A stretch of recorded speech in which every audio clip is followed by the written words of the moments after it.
1st December Tuesday. Living in Korea for the first time in 10 years.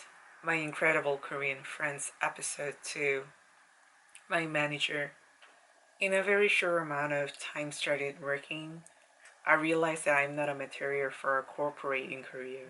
I cannot generalize because I worked in only one company, but I decided to be a freelancer instead of seeking other job openings. Nonetheless, I met amazing people at work. My senior was a gentle person who taught me with patience and kindness. Also, there was a manager, but she was in a different department.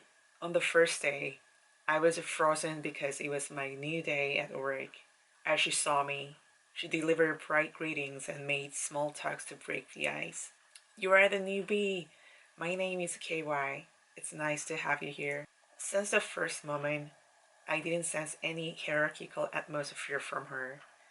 She was always nice and stuck to honorific form. I could feel that she treats me as a person, not as a junior who's working under her. 2 weeks after I started working, there was a business trip in Gangwon province. I was assigned a room with the manager. There was a living room and one single room, bathroom. She used the room, and I stayed in the living room, of course. During that time, she'd been being really thoughtful of me. I was at my ease because she's never the kind of person who wanted me to behave in certain ways without speaking it. Still, it is left as a mystery because my friends said I might not catch it because I'm not familiar with Korean working culture. Some of them said it's nerve-wracking to imagining that they share a room with a manager for 2 weeks.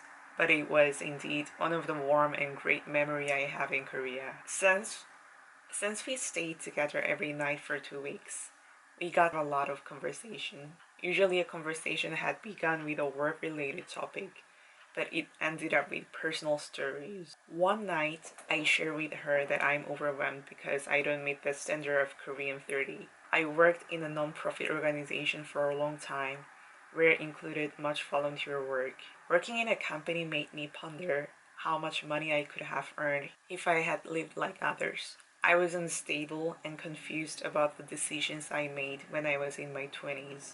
And also my birthday was getting close. I told her that I'm afraid to be 31 because I don't feel like achieving anything. I was anxious. Hey, don't you worry, 31 is a baby, she said. You can do anything that you want. You can re-enter the university or try what you like, and still you will be 35. And that's young. Don't be afraid, you can start from scratch and you have abundant experience. I think that's cool. I'm telling you this because I didn't aware of the possibility as I was your age. 31 is a baby phase in life. These words gave me a firm conviction because she spoke it out of faith. I knew that she was not just speaking it. I was absolutely convinced. It became the foundation to decide to take a body profile shoot, write a book, and become Brené Brown이 in South Korea without doubts and skepticism. She was fairly influential. I quit the company, but I'm thankful that we still stay in touch and catch up. The end.